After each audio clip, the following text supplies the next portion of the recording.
بسم اللہ الرحمن الرحیم۔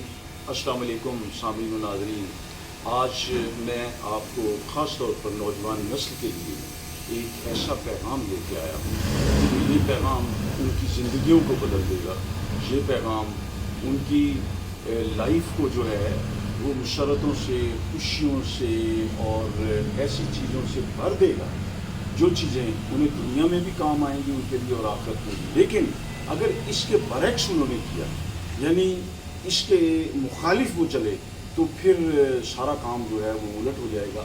پھر کیا ہوگا اگر وہ اس کے یعنی والدین کی جو کہ سب سے بڑا سرمایہ ہوتے ہیں اور جن سے بڑا رشتہ اس دنیا میں کوئی رشتہ نہیں ہے، اگر ان کی نافرمانی کرے گا تو پھر کیا ہوگا؟ وہ تنگ دست ہو جائے گا، یعنی اس کے پاس اخراجات کے لیے پیسے نہیں ہوں گے، وہ کلاش ہو جائے گا، غریب ہو جائے گا۔ لوگ اسے اس طرح سے برا جانیں گے، اس طرح برا جانیں گے جس طرح مومن جو ہے وہ جہنم کو جو برا جانتا ہے، اور اس کے ایمان کا نور آہستہ آہستہ کم ہوتا جائے گا، بالآخر وہ ناقص الایمان ہو کر مر جائے گا۔ محفل میں لوگ اس کی گفتگو پر توجہ نہیں دیں گے، یعنی اس کی وہ بات وہ بولتا رہے گا، لوگ جو ہے نا وہ ادھر ادھر دیکھتے رہیں گے، یعنی کنسنٹریٹ نہیں کریں گے اس کی گفتگو سے۔ کچھ چیزیں جو انسان دوسرے انسان کی گفتگو سے سیکھتا ہے وہ نہیں کریں گے، اور وہ لوگوں کے غصے کا شکار رہتا ہے۔ کون؟ والدین کا نافرمان۔